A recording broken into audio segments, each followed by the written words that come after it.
In the early 80s, I worked at a business in Washington, D.C., owned by one of the biggest cocaine dealers on the East Coast. Cocaine was everywhere, and I was sucked up into this drug life and everything associated with it. And I was very, very empty. I had no mission or purpose in my life. I came out of hiding, finally, and I started healing.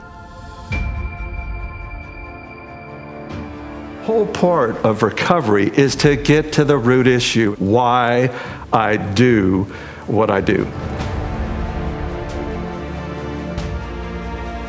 Many of us go around in life hiding pain and shame and guilt and trauma, abuse, addiction, you name it. People don't drink or do drugs or get into pornography because they love it. They're trying to medicate. Our natural tendency when pain presents itself is to just hide it.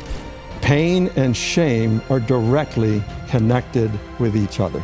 The same area of the brain that produces pain produces shame. We have to understand that when we were growing up, our parents were growing up. They did not get it right most of the time. So there is some generational stuff that causes us to develop character defects, and it's a lot of our character defects and shortcomings that end up getting us into major issues because we've never grown from them. We develop coping mechanisms to hide from it. You can't heal it by saying it's not there.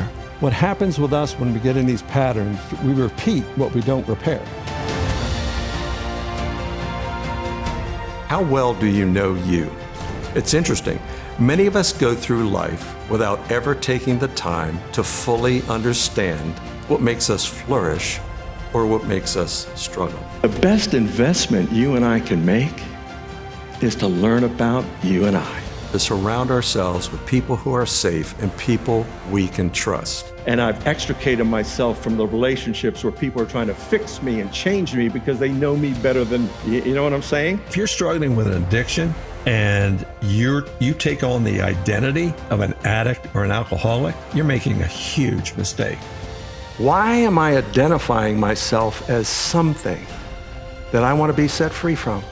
Because essentially, your identity is your struggle. Did you know that on average, we have 70,000 thoughts per day? 80% are negative, the negative self-talk. The change of attitudes changes our behavior, which in turn changes our circumstances. Did you know that you have the opportunity to create a new past? Every single day, you have that opportunity. God didn't remove the Red Sea, He parted it. He makes a way.